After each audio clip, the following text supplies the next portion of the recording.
Bonjour à tous.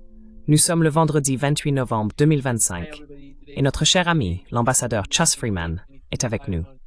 Bon retour parmi nous. Heureux d'être avec toi, Nima.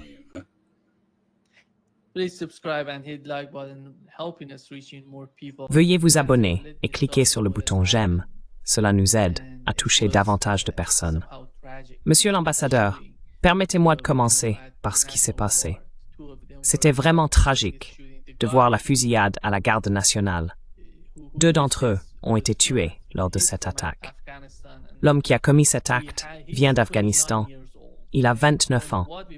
D'après ce que nous avons appris jusqu'à présent, il a été recruté par la CIA à l'âge de 14 ans, alors qu'il se trouvait encore en Afghanistan.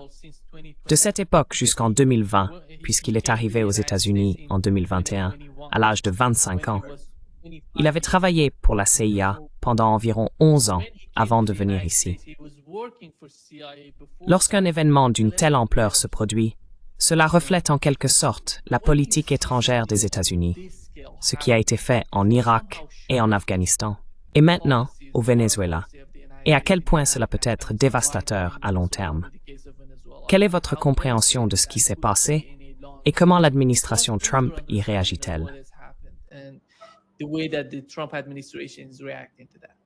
Well, this unfortunately plays into the Eh bien, cela s'inscrit malheureusement dans l'approche xénophobe de l'administration Trump envers les immigrés, en particulier ceux qui ne sont pas européens.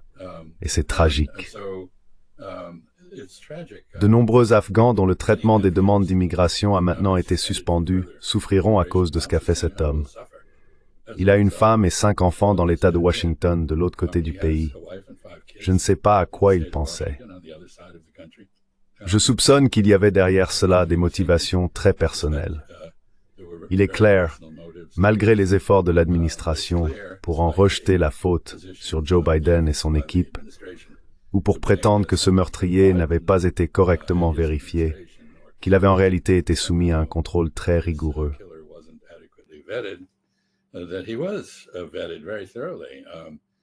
You don't get to work for the CIA unless On ne travaille pas pour la CIA sans être minutieusement vérifié. La violence, bien sûr, n'a rien d'inhabituel aux États-Unis. Nous sommes une société relativement violente. Cet homme a dû être témoin d'atrocités terribles en Afghanistan, car il faisait partie d'un groupe qui menait des raids en territoire taliban, et ils étaient connus pour violer les droits humains. Mais le problème, c'est que, d'une manière générale, la démocratie constitutionnelle dont nous avons bénéficié pendant près de 250 ans se dégrade aujourd'hui rapidement en autoritarisme.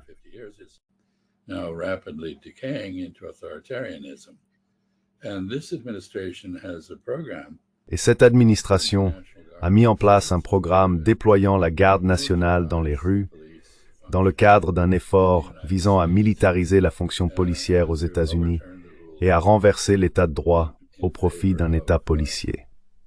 Ainsi, la réaction immédiate de l'administration Trump, en plus d'utiliser cela comme prétexte pour stopper toute immigration supplémentaire, a été de déployer 500 soldats supplémentaires dans les rues du district de Columbia.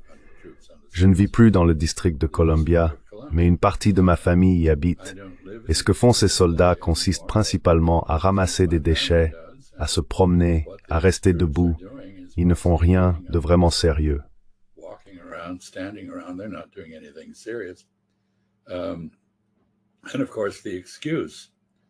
Et bien sûr, le prétexte pour ce déploiement de la garde nationale, qui vient d'être déclaré illégal par un juge du district de Columbia, au motif que bien que le président ait le pouvoir d'agir à Washington, il n'a pas celui d'outrepasser l'autonomie locale, une loi adoptée par le Congrès. Donc en somme, tout est très incertain. Mais ce qui est certain, c'est que les États-Unis traversent une période de chaos constitutionnel, une crise, et que Donald Trump s'est imposé comme une figure autoritaire. Et me voilà donnant une conférence à l'Université Brown mardi sur la mesure dans laquelle les États-Unis commettent des erreurs dans leur compétition avec la Chine.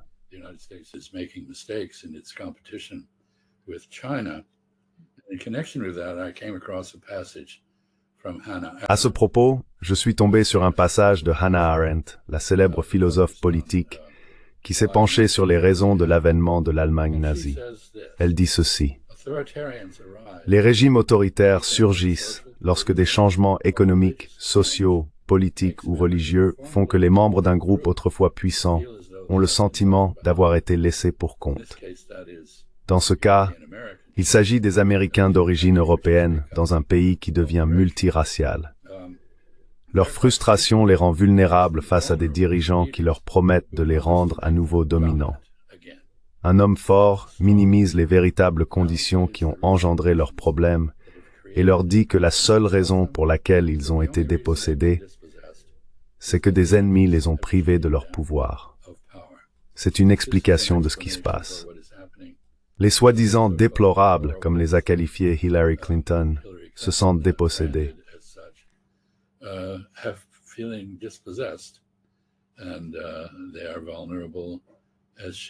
Et ils sont vulnérables, comme l'avait prédit Hannah Arendt, à un homme fort qui les concentre sur des ennemis.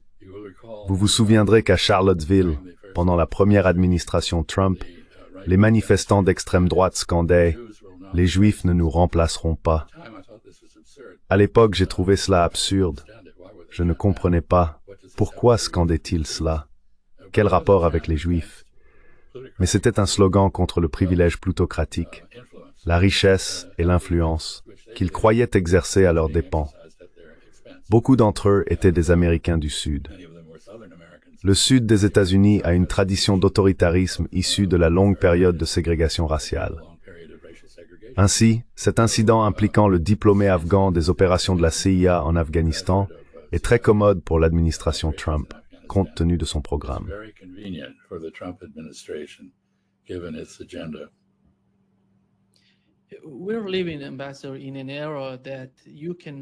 Nous vivons, Monsieur l'ambassadeur, à une époque où il est impossible de séparer ce qui se passe à l'extérieur des États-Unis de ce qui se passe à l'intérieur. Nous le voyons avec le cas d'Israël et de la Palestine. Le pouvoir sioniste aux États-Unis tente de présenter les groupes musulmans d'ici comme des ennemis.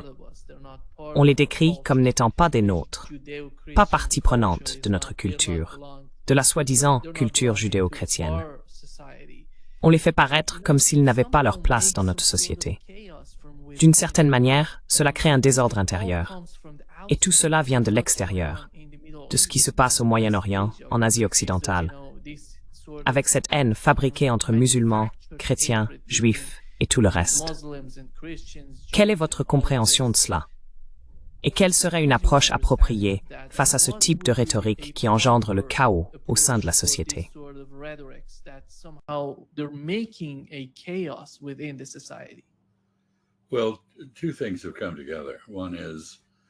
Eh bien, deux choses se sont produites en même temps. La première est que des millions de musulmans ont péri aux mains des États-Unis et d'Israël en Asie occidentale, à travers la guerre économique, les sanctions et autres moyens similaires. Vous vous souvenez du commentaire tristement célèbre de Madeleine Albright à propos du demi-million d'enfants irakiens morts faute de nourriture ou de médicaments. Elle avait dit, eh bien, vous savez, parfois, il faut simplement faire ce genre de choses. La déshumanisation de populations très éloignées de son propre pays n'est pas difficile à accomplir. Il y a donc ce biais musulman anti-musulman qui est né du 11 septembre. Et le 11 septembre fut un exemple de contre-coup. Si vous lisez la justification donnée par Oussama Ben Laden, qui en fut l'architecte, vous verrez qu'elle insiste fortement sur la souffrance des Palestiniens et d'autres populations majoritairement musulmanes.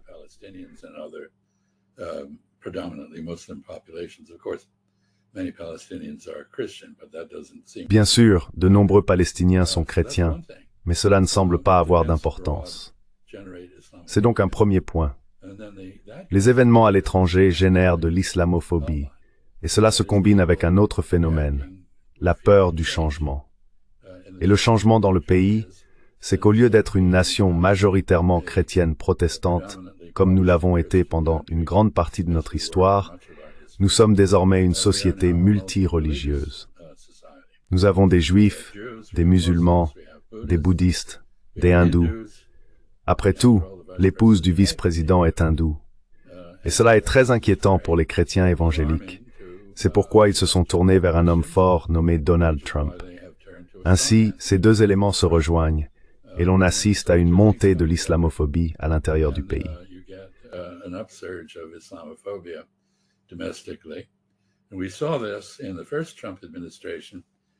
Et nous avons vu cela lors de la première administration Trump, à l'insistance de Stephen Miller, qui est un personnage véritablement méprisable au sein de cette administration, quelqu'un qui semble avoir pour héros des responsables nazis, Heinrich Himmler et d'autres, dont il a cité ou plagié des propos, y compris dans son éloge funèbre pour Charlie Kirk. Vous savez, c'est cette chose étrange, un nazi juif, et il a exercé une grande influence dans l'administration. Je ne pense pas que Donald Trump soit un nazi.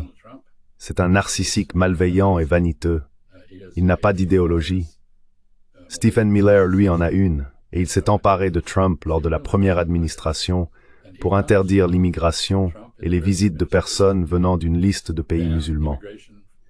C'est l'expression ultime de la convergence de ces deux forces, des événements à l'étranger que, bien sûr, les Américains n'ont pas analysés.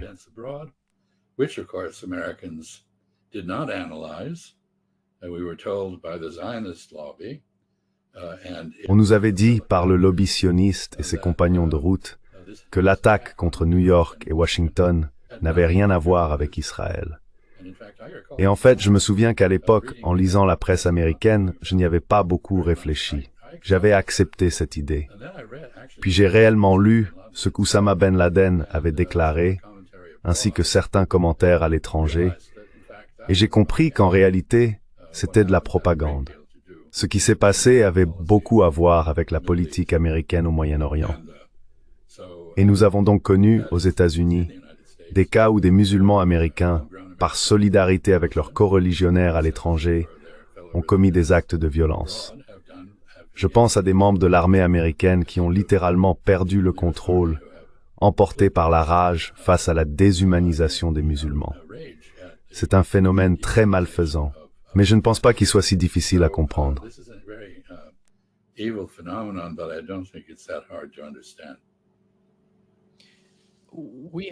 Israël a assassiné l'un des commandants les plus importants du Hezbollah. Je crois qu'il était à la tête de leur armée.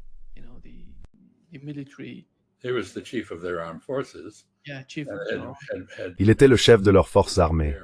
Il avait passé sa carrière à construire ses forces et était très respecté au Liban, ainsi que par ses camarades du Hezbollah. Bien sûr, le Liban est une société très fragmentée, ce qui se prête à la technique israélienne typique du diviser pour régner. Israël aime encourager les divisions. En fait, il y a des années, un certain Yinon, en Israël, avait élaboré un plan visant à fragmenter la région. Transformer l'Égypte en 3 ou 4 pays, diviser le Liban en 2 ou 3, morceler la Syrie, ce qu'ils essaient à nouveau de faire aujourd'hui, et aussi démembrer l'Iran. En Iran, l'élément perse ne constitue qu'une partie de la société. Il existe de nombreuses minorités.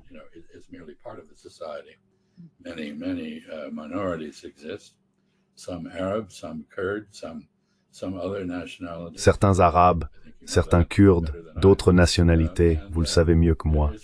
Israël essaye de diviser tous ces peuples. Ce qui se passe au Liban est une tentative de priver le Hezbollah de son pouvoir, d'utiliser les États-Unis pour imposer son désarmement, ce qui signifierait qu'Israël n'aurait plus de véritable opposition là-bas, puisque l'armée libanaise est incapable de défendre le pays. Et bien sûr, Israël a signé un accord de cessez-le-feu, mais ne le respecte pas. Je pense que le Hezbollah a globalement respecté ce cessez-le-feu, mais pas Israël. On assiste donc à une attaque aérienne, destinée à montrer aux habitants du Liban qu'Israël dispose toujours de la capacité de renseignement nécessaire pour cibler et éliminer des personnalités importantes.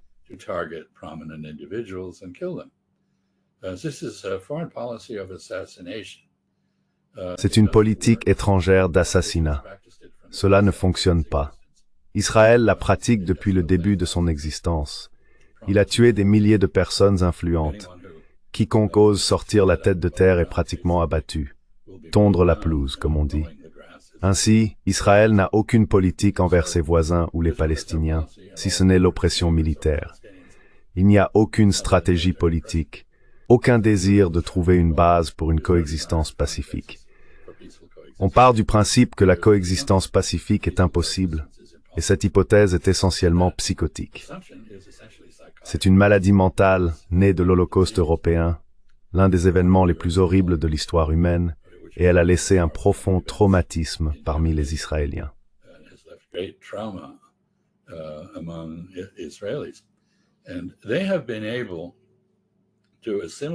Et ils ont réussi à assimiler les Mizrahim, les Juifs séfarades, Arabes, Persans, Irakiens et Américains, entre autres, dans ce traumatisme.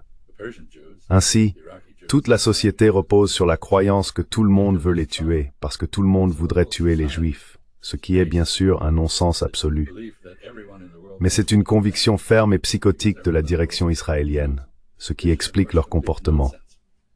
Et c'est aussi la raison pour laquelle ils ne sont plus acceptés dans les milieux polis à l'étranger, et pourquoi ils perdent tout soutien en Occident en se comportant de manière barbare.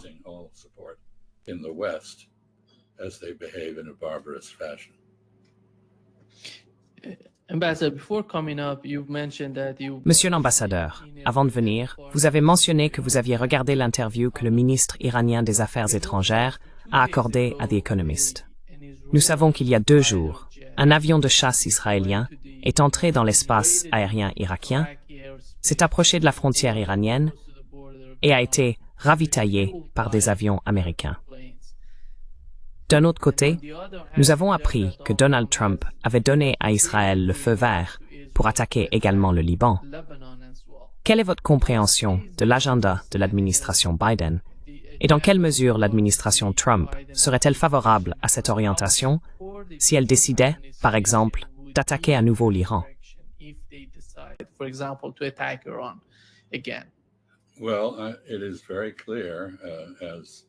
Eh bien, il est très clair, comme nous en avons déjà discuté, que les personnes au sein du Parti républicain qui prônent une politique étrangère plus mesurée et qui croient réellement en l'Amérique d'abord, constatent que Donald Trump applique une politique Israël d'abord. Il le fait à cause de sa base de donateurs, peut-être aussi en raison de son passé à New York. Vous savez, si vous avez vécu à New York autrefois, vous n'entendiez jamais de critiques à l'égard d'Israël, car vous viviez dans une bulle. Cette bulle ne permettait pas une perception de la réalité véritable. Elle entretenait des perceptions fabriquées. Ainsi, Israël ne faisait jamais de mal.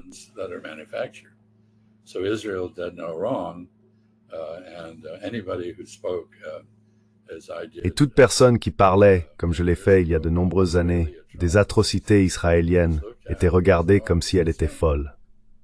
Quelles atrocités israéliennes? Eh bien, si l'on savait réellement ce qui se passait, il y en avait beaucoup.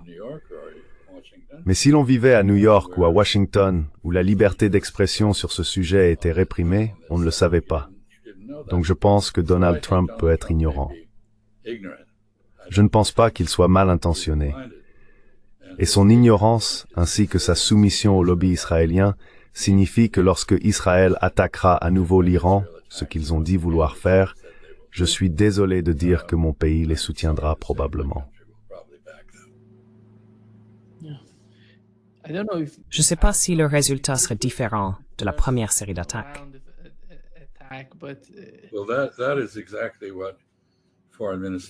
Eh bien, c'est exactement ce que le ministre des Affaires étrangères, Anakti, a dit très poliment aux intervieweurs de The Economist. Il a déclaré « Nous sommes bien mieux préparés à la guerre qu'auparavant. Nous avons appris quelque chose. Nous avons revu nos erreurs. Nous avons renforcé notre approvisionnement en missiles. » L'Iran, au cours des 3 vagues de ses ripostes aux attaques israéliennes, a en réalité remplacé ses anciens missiles inefficaces, et sa force de missiles est désormais très avancée et efficace. Et si Israël met effectivement à exécution son intention déclarée de reprendre la guerre avec l'Iran, je pense qu'Israël découvrira que l'Iran ne limitera pas ses frappes aux sites militaires et de renseignement, comme il l'a fait lors de la soi-disant guerre de 12 jours et auparavant, mais qu'il attaquera, comme l'a fait Israël, des cibles civiles. As Israel did, attack civilian targets. That is, practices warfare as it was Autrement dit, elle pratique la guerre telle qu'elle a été réinventée pendant la Seconde Guerre mondiale. Les démocraties de la Seconde Guerre mondiale ont inventé la guerre totale, c'est-à-dire la guerre contre l'économie, la guerre contre la population civile, et ainsi de suite. C'est quelque chose qu'Israël a toujours pratiqué. L'Iran, lui, ne l'a pas fait, je pense par scrupules religieux, mais aussi parce que les traditions de la région avant la création d'Israël n'incluaient pas ce type de guerre. J'espère donc que nous ne verrons pas une autre guerre entre Israël et l'Iran, mais je crains que si.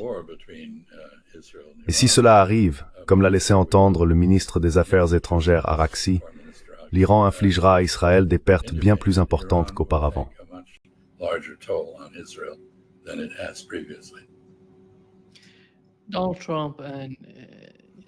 Donald Trump et vous savez, Tom Barak ont tout fait pour pousser le gouvernement libanais à se séparer du Hezbollah. Mais il semble qu'avec le temps, leur comportement, les bombardements dans le sud du Liban, l'assassinat qui a eu lieu, celui que vous avez mentionné, le chef du Hezbollah, ils l'ont assassiné. Comment cela va-t-il influencer la politique? Parce qu'ils voulaient séparer le gouvernement du Hezbollah. Et maintenant, ils ont placé le gouvernement dans une situation où il n'a plus d'autre choix que de soutenir le Hezbollah et de s'opposer aux politiques d'Israël, compte tenu de la manière dont Israël attaque le Liban.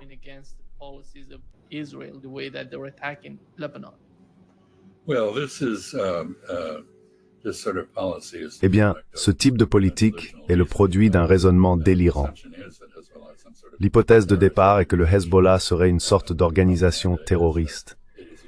Et la propagande affirme qu'il exploite et maltraite le peuple libanais. Mais en réalité, c'est un mouvement de masse né lors de l'invasion et de l'occupation israélienne du sud du Liban en 1982, une force défensive pour les Libanais. De cette milice qui s'est développée à l'époque est issu un mouvement quasi-fasciste appelé Hezbollah. Je dis quasi-fasciste parce qu'il constitue en pratique un État dans l'État.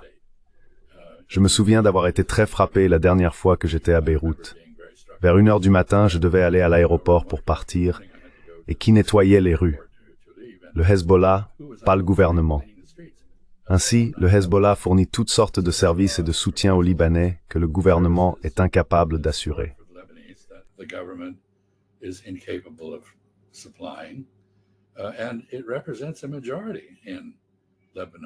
Et cela représente une majorité au Liban, comme l'ont montré les élections. Il se peut que ce soit une majorité que certains Libanais chrétiens qui se sont alliés à Israël n'apprécient pas. Il se peut que ce soit une majorité que les Américains n'aiment pas, mais c'est une réalité. On ne peut pas traiter avec le Liban comme si cette réalité n'existait pas. Ainsi, l'effort visant à désarmer le Hezbollah, à le dissoudre et à confier la gouvernance du Liban à une minorité chrétienne ne fonctionne pas. En réalité, tout ce que cela fait, c'est unir les autres Libanais derrière le Hezbollah. Par exemple, les Libanais sunnites, qui ont historiquement détesté et combattu le Hezbollah, doivent désormais, pour des raisons nationalistes, le soutenir. C'est donc exactement comme vous l'avez dit. L'effet net de cette politique n'est pas de diviser les Libanais comme prévu.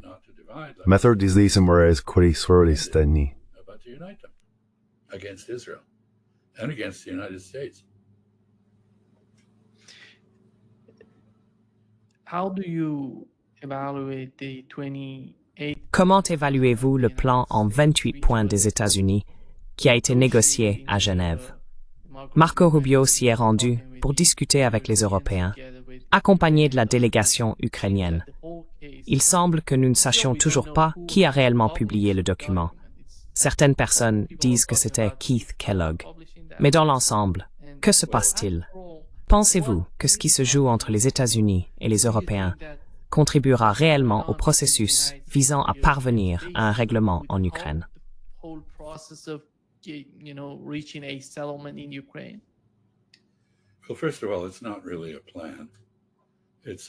Eh bien, tout d'abord, ce n'est pas vraiment un plan. C'est un document de relations publiques. Ensuite, il est assez clair que l'administration Trump reste concentrée sur un cessez-le-feu. La presse londonienne rapporte aujourd'hui que Trump prévoit de reconnaître l'annexion russe de la Crimée et du Donbass. C'est une tentative d'obtenir un cessez-le-feu. C'est aussi, je pense, complètement hors de propos. La reconnaissance des différences ou des changements territoriaux devrait être le résultat d'un processus de paix, et non une étape vers celui-ci. Donc, je ne sais pas, j'espère que ce rapport est erroné. Je veux dire, il est parfaitement évident qu'à la fin de cette guerre, quand elle se terminera, la Russie possédera la Crimée et le Donbass. Cela ne reviendra pas à l'Ukraine. Et enfin, les 28 points ont été réduits à 19. Ce n'est pas une amélioration.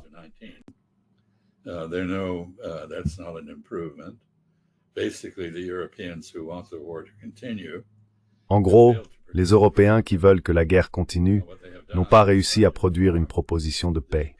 Ce qu'ils ont fait à la place, c'est essayer de retravailler la proposition de paix que Donald Trump et son envoyé copain Stephen Witkoff, avec l'aide de Kirill Dmitriev, l'associé de Vladimir Poutine, ont élaborée de manière informelle. Et les Russes ne cessent de dire qu'ils n'ont reçu aucun projet de proposition. Or, ce n'est pas un projet de proposition. La grande erreur qu'a commise l'administration Trump dans tous les contextes, Gaza par exemple, et maintenant l'Ukraine, c'est d'imaginer qu'on peut imposer la paix aux partis en guerre. Non, on ne peut pas. On peut avoir des idées sur ce qu'elles devraient faire, mais si elles ne sont pas d'accord, elles ne le feront pas.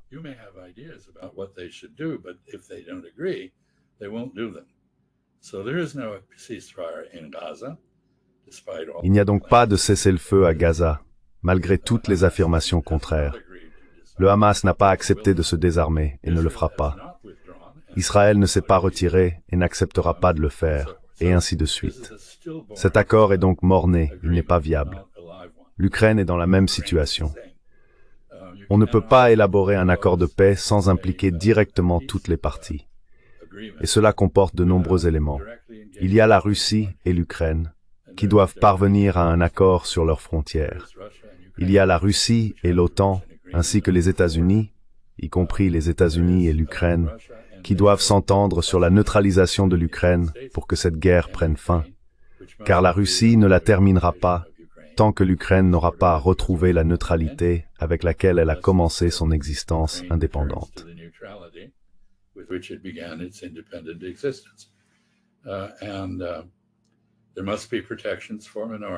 Et il doit y avoir des protections pour les minorités en Ukraine. Les Russes se préoccupent des Russes, les Hongrois se préoccupent des Hongrois, mais l'Ukraine doit revenir à la norme européenne définie par l'Organisation pour la sécurité et la coopération en Europe, l'OSCE, qui exige des pays européens qu'ils traitent les minorités avec respect pour leur autonomie culturelle et linguistique. L'Ukraine doit le faire. C'est une question qui préoccupe l'Union européenne que l'Ukraine aspire à rejoindre. L'idée selon laquelle on ne pourrait pas limiter la taille des forces armées ukrainiennes, par exemple, comme le disent des personnes telles que Kaja Kallas, Lee Toth, la porte-parole de la politique étrangère européenne, ou Ursula von der Leyen, est une absurdité totale.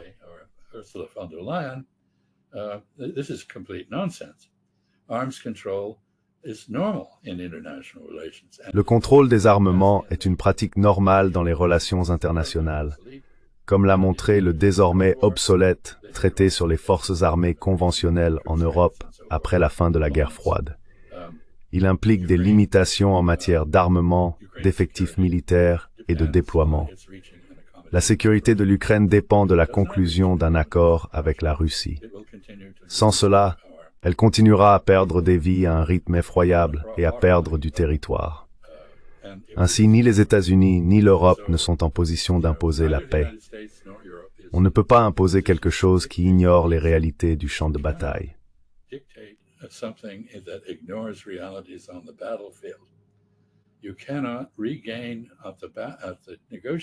On ne peut pas regagner à la table des négociations ce que l'on a perdu sur le champ de bataille. Donc, quoi qu'il arrive, je pense que Vladimir Poutine a raison. La proposition faite par Trump constitue un progrès, car elle commence à reconnaître certaines réalités du champ de bataille. Et c'est donc, comme l'a dit le président Poutine, une base possible pour des négociations. Mais ce n'est pas la paix, ce n'est pas un projet de traité, rien de comparable. Malheureusement, compte tenu des réalités du côté ukrainien et européen, l'Europe est désormais seule responsable de la guerre en Ukraine. Les États-Unis se retirent en grande partie de ce combat.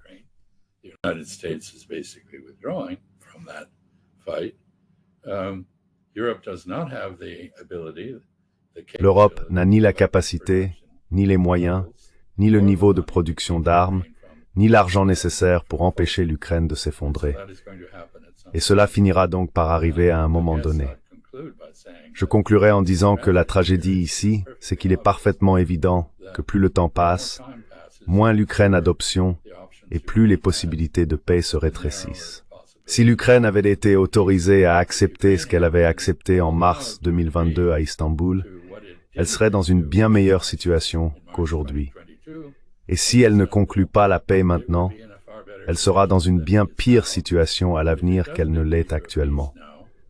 Le temps ne joue donc pas en faveur de l'Ukraine. Et je pense que l'administration Trump l'a reconnu à son crédit.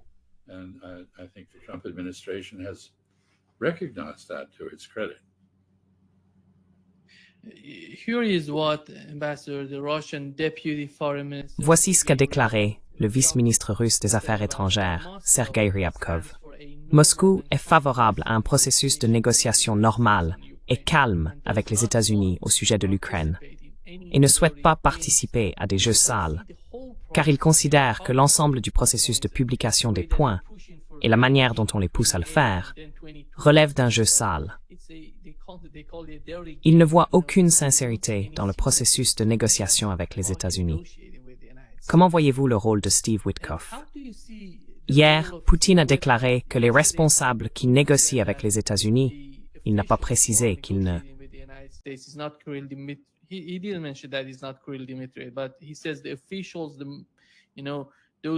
Il dit que les responsables principaux des négociations sont Ushakov et le ministre russe des Affaires étrangères, Lavrov.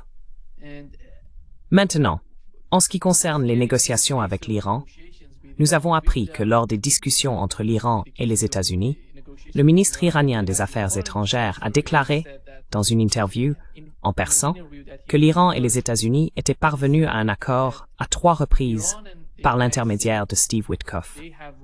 Et chaque fois que Steve Witkoff s'adressait à Washington, on lui répondait « Non, ce n'est pas possible », et on changeait tout. Alors, qui est responsable? Qui fait cela? Pensez-vous que ce soit Marco Rubio et les gens qui l'entourent? Est-ce Donald Trump?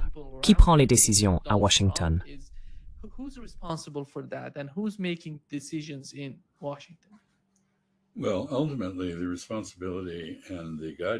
Eh bien, en fin de compte, la responsabilité et l'orientation viennent toutes de Donald Trump. Et Donald Trump est manipulable par des forces intérieures, des lobbies. Dans le cas de tout ce qui concerne Israël, c'est le lobby israélien ou sioniste. Dans le cas de tout ce qui concerne la Russie, ce sont les néoconservateurs qui sont encore bien vivants et présents notamment au Sénat des États-Unis, entre autres endroits. Je pense qu'il faut que je souligne quelques points ici, car l'irréalisme des Européens doit être remis en question.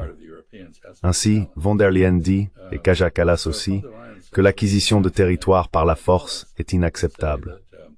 Eh bien, applique-t-elle ce principe à Israël? Non, elles ne le font pas. L'applique-t-elle à la Serbie? Non.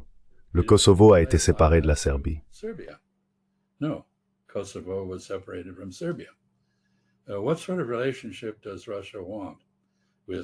Quel type de relation la Russie souhaite-t-elle entretenir avec l'Ukraine? Elle veut le même genre de relation que les États-Unis ont avec le Canada et le Mexique. Dans le cas du Mexique, les États-Unis ont pris un tiers du territoire mexicain lors de la guerre du Mexique en 1848. Et les Mexicains, comme les Finlandais pendant la guerre froide, sont très prudents dans leurs relations avec les États-Unis afin de ne pas franchir une ligne menant à un conflit armé. La Russie aimerait avoir avec l'Ukraine une relation aussi amicale que celle qu'avaient les Américains avec le Canada avant Donald Trump. Nous sommes des peuples très semblables, avec des histoires, des systèmes politiques et des sociétés différents, mais nous parlons plus ou moins la même langue, et nous nous comprenons assez bien. Ou du moins nous le faisions.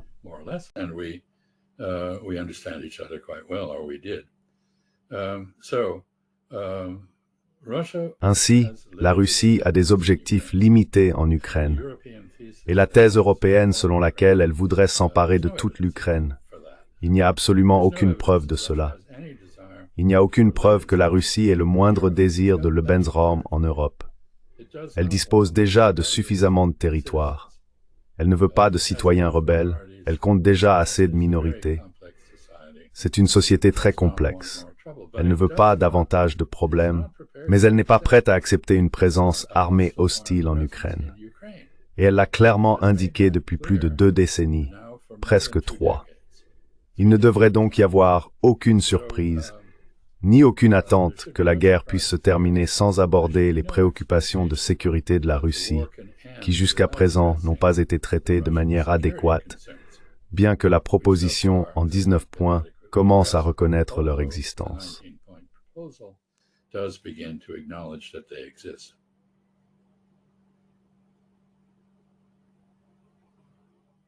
Ton micro est coupé, Nima.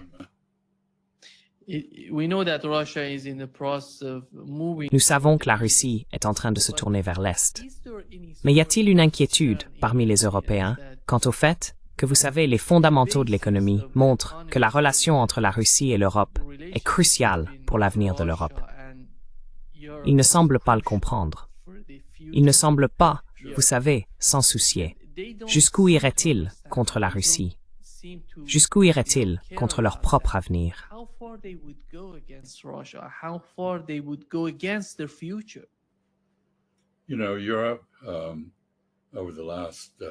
Vous savez, l'Europe, pendant la majeure partie des 5 derniers siècles, a été la puissance dominante de la planète. Science et technologie, innovation, ingénierie, puissance militaire, force économique, amélioration du niveau de vie, progrès social par rapport à d'autres sociétés. Mais aujourd'hui, l'Europe est l'homme malade de l'Eurasie. Elle perd son avantage dans tous les domaines. Elle n'innove plus autant que les Chinois désormais. Elle dépend, comme vous l'avez dit, de ressources importées. Elle s'est coupée de la Russie, qui est une source majeure de ses ressources, bien que pas la seule. Et elle n'a pas géré correctement ses relations avec l'Afrique, qui constitue une source alternative de nombreuses ressources. An alternative source of many resources properly. It does not have control of its borders. Elle ne contrôle pas ses frontières. Et bien que l'Europe, en dehors de la Russie, dépense 4 ou 5 fois plus pour les affaires militaires que les Russes, elle le fait de manière inefficace. Les Européens semblent déterminés à rester inférieurs à la somme de leurs parties. Ainsi, l'Europe décline et elle ne fait rien d'efficace pour inverser ce déclin. Renforcer les forces armées, doubler le budget, comme l'Allemagne propose de le faire, ou l'augmenter, comme Macron voulait le faire mais pas les électeurs français, n'est pas une réponse à cette question. Cela ne va pas revitaliser la société européenne. Et une partie du problème réside, je suppose, dans une forme d'hubris, une fierté excessive et une complaisance née d'une suprématie passée. Past supremacy. Europe is not supreme in the world anymore. The West is not. L'Europe n'est plus suprême dans le monde. L'Occident ne l'est plus non plus. La planète est aujourd'hui bien plus complexe qu'autrefois. Et comme vous le savez, je pense qu'elle devient multinodale. Je n'aime pas le mot multipolaire, mais plutôt multinodale, car un nœud est un point où de nombreuses connexions peuvent se faire, de différentes épaisseurs et intensités, et autour duquel une rotation peut se produire. C'est tridimensionnel, ce n'est pas bidimensionnel comme un pôle.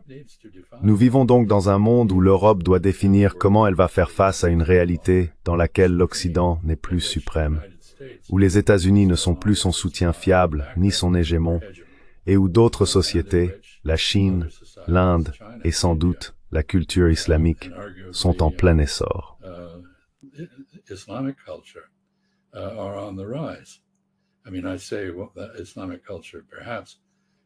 Je dis culture islamique peut-être parce que je trouve très étrange et troublant que tandis que la Chine, autrefois humiliée et affaiblie, a retrouvé son statut civilisationnel et sa position de leader, et que l'Inde est clairement en train de le faire, il soit très incertain que cela se produise dans le monde arabe, en Iran ou dans le monde islamique en général. Nous voyons bien émerger des puissances dans le monde islamique, comme l'Indonésie. Le Pakistan est problématique, à mon avis, de nombreux problèmes. L'Iran, s'il n'était pas soumis à l'oppression internationale, pourrait bien catalyser le type de renaissance dans le monde islamique qui n'a pas encore eu lieu.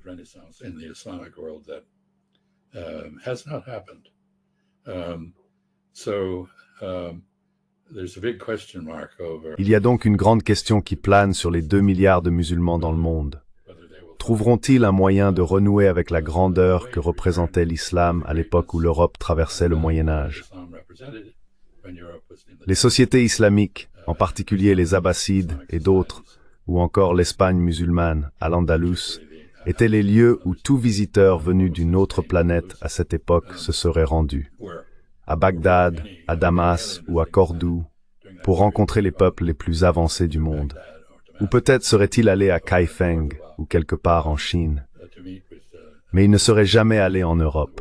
L'Europe revient aujourd'hui à l'obscurité dans laquelle elle se trouvait alors. Et les Européens doivent vraiment repenser leur place dans le monde.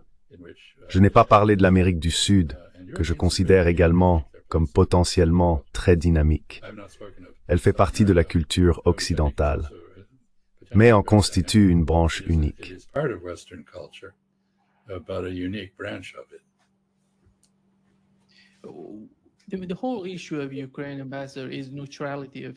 Le véritable enjeu avec l'Ukraine, monsieur l'ambassadeur, c'est la neutralité de l'Ukraine.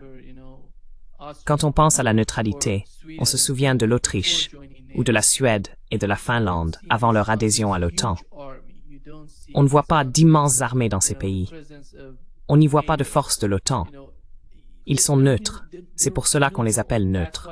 Et tout l'objet des négociations entre l'Occident et la Russie au sujet de l'Ukraine tourne autour de cette neutralité. Je ne sais pas s'ils le comprennent, ou même s'ils le souhaitent. Ils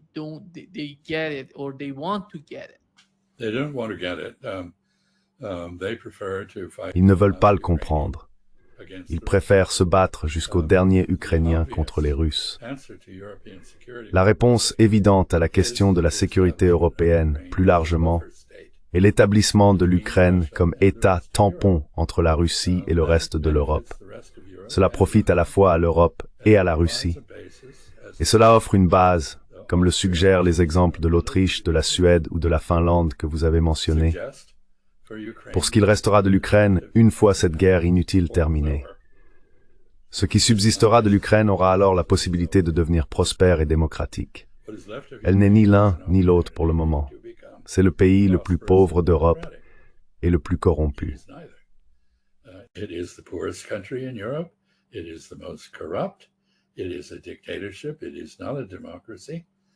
C'est une dictature.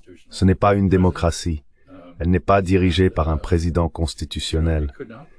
Et vous savez, elle ne pourrait en aucun cas prétendre rejoindre l'Union européenne dans les conditions actuelles. Mais une Ukraine neutre et indépendante, qui servirait à la fois de zone tampon et de pont entre la Russie et le reste de l'Europe, est un pays qui peut prospérer et se développer démocratiquement, contrairement à cette Ukraine-ci. On ne peut pas avoir une guerre permanente en Europe comme fondement de la paix. C'est l'erreur que commettent les Européens. Ils partent du principe qu'il n'existe pas d'alternative à la dissuasion d'une ambition russe supposée de conquérir l'Europe.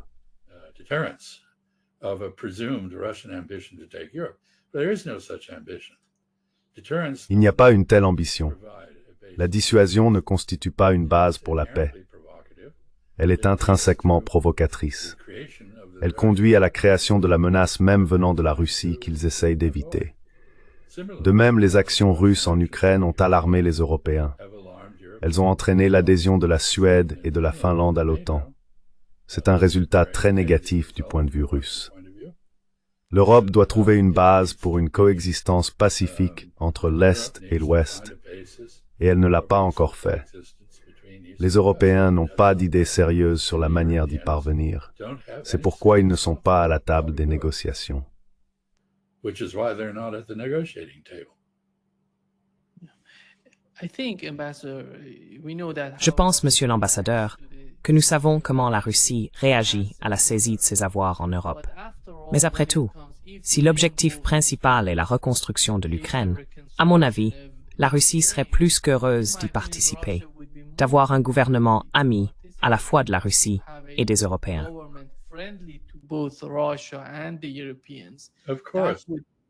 Of course, you know, prior to Bien the sûr. 2014 coup in Bien Kyiv, sûr. which, the United States and Vous savez, avant le coup d'État de 2014 à Kiev, auquel les États-Unis et la Grande-Bretagne ont participé, en fait, ils y ont beaucoup contribué, Ukraine and Russia had l'Ukraine et la Russie avaient une économie intégrée. Elles étaient très compatibles. S'il y avait la paix en Ukraine, si l'Ukraine était neutre et ne représentait pas une menace pour la Russie, je suis d'accord avec vous, to Russia les Russes seraient plus qu'heureux d'investir en Ukraine et d'essayer de la redévelopper et de la reconstruire en coopération avec les autres Européens et peut-être les États-Unis. with your other Europeans and maybe the United States. I think, you know, the idea that somehow Je pense que vous savez, l'idée que les réserves russes séquestrées par la Belgique et d'autres soient d'une manière ou d'une autre utilisées à cette fin est quelque chose qui pourrait être envisagé une fois la paix rétablie. Cela ne peut pas être une condition préalable à la paix. Et je pense que les Russes, s'ils étaient intelligents, et je pense qu'ils le sont vraiment, je les connais un peu, je connais Ryabkov, j'ai observé Lavrov de près. Ce sont des personnes très compétentes, et je pense qu'ils auraient la grâce et l'intelligence d'être magnanimes, de comprendre qu'il est dans leur intérêt d'avoir une Ukraine prospère, un marché pour leurs produits, une source d'investissement pour leurs industries, en partenariat avec les autres Européens. investment for their industries in partnership with your other Europeans.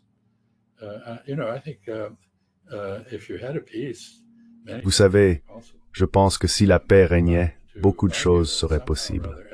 Mais affirmer, comme le font les Européens, que cette guerre doit se terminer avec Poutine à La Haye, en procès, les réserves russes confisquées par les Européens au profit de l'Ukraine, tout le territoire que l'Ukraine a perdu au profit de la Russie, restitué à l'Ukraine, et aucune modification du système constitutionnel ukrainien pour reconnaître les droits des minorités linguistiques et culturelles, c'est absurde. C'est un rêve insensé. C'est pire que cela. C'est une forme de psychose, une incapacité à percevoir la réalité, tragique pour tous les acteurs concernés, y compris bien sûr les Ukrainiens, surtout les Ukrainiens et les Russes. including, of course, Ukrainian, mostly Ukrainians and Russians. Thank you so much, Ambassador. Merci beaucoup, Monsieur l'ambassadeur, d'être avec nous aujourd'hui. Ce fut un grand plaisir de parler avec vous. Et joyeux Thanksgiving. C'était hier, mais tout de même. Non, nous avons passé un excellent Thanksgiving. No, we had a great Thanksgiving, thank you, and Merci, et je m'excuse pour le bruit que certains d'entre vous ont peut-être entendu. there are people blowing Il y a des gens qui soufflent les feuilles devant ma maison ici, dans le Rhode Island. Rhode Island where I Ce fut un plaisir de parler avec toi, Nima. pleasure. Passe un excellent week-end. Have a great weekend. Merci. You too, Ambassador. U2S